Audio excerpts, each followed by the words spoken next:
আসসালামু আলাইকুম ভিউয়ার্স, শুভ দুপুর সবাইকে। কেমন আছেন সবাই? তো আমি মাংসটা বসানো হয়ে গিয়েছিল মাখিয়ে ভিউয়ার্স, তো এই জন্য এখন বাগার দিচ্ছি। শুধু মাংস রান্না তো প্রতিদিনই দেখাই গরুর, আজকে আমাদের রান্না হচ্ছে গরুর মাংসে নতুন আলু দিয়ে গরুর মাংসের ঝোল আর হচ্ছে পোলাও। আর গতকালকে ভিউয়ার্স আমাদের ঝাল পিঠা বানানো হয়েছিল, মাংসের ঝাল পিঠা, সেটাও আমি এই ভিডিওর সাথে শেয়ার করে দিব। তো মাংসটা বাগার দিয়ে দিচ্ছি পর্যায়ে হচ্ছে পেঁয়াজ বেরেস্তা করে।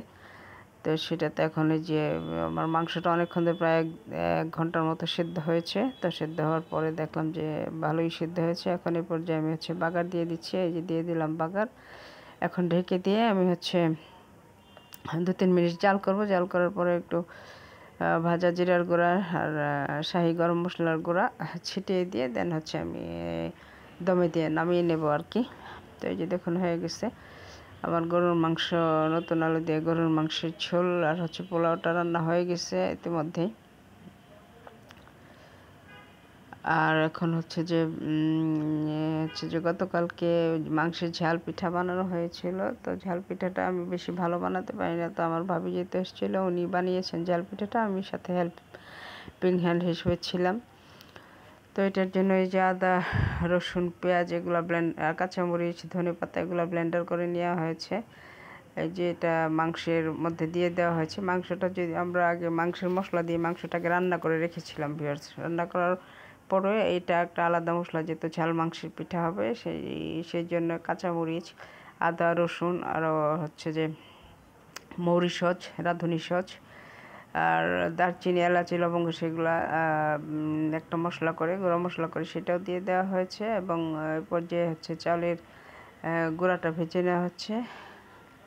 ভেজে নিয়ে এখন এই যে মাংসটা ছিল সেই মাংসটা ঝুরঝুরা করে নেওয়া হয়েছিল। অনেকক্ষণ জাল হওয়ার পরে মশলা টশলা দিয়ে দেন এটার মধ্যে এখন এই যে পিঠার গুঁড়াটি, ভেজে রাখা পিঠার গুঁড়া দিয়ে মাখিয়ে নেওয়া হচ্ছে। এবং এক্সট্রা একটু পানি লাগতেছে, এক্সট্রা ফুটানো পানি দেওয়া হচ্ছে। আর এখানে আবারও একটু রাঁধুনি সজের গুঁড়া দেওয়া হবে ভিউয়ার্স। তো দিয়ে দেওয়া হলো রাঁধুনি সজের গুঁড়া, আবার লবণ, পরিমাণ মতো লবণ এবং তেল দিয়ে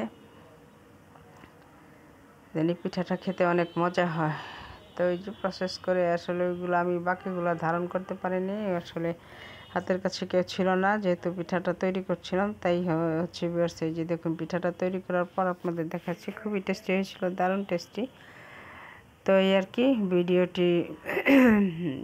ভিডিওতে কেমন দেখাচ্ছে জানে, পিঠাটা খেতে খুবই টেস্টি হয়েছিল ভিউয়ার্স। এই যে দেখুন এখন কেটে নিচ্ছি।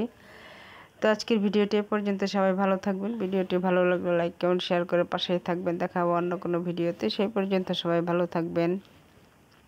আল্লাহ হাফেজ।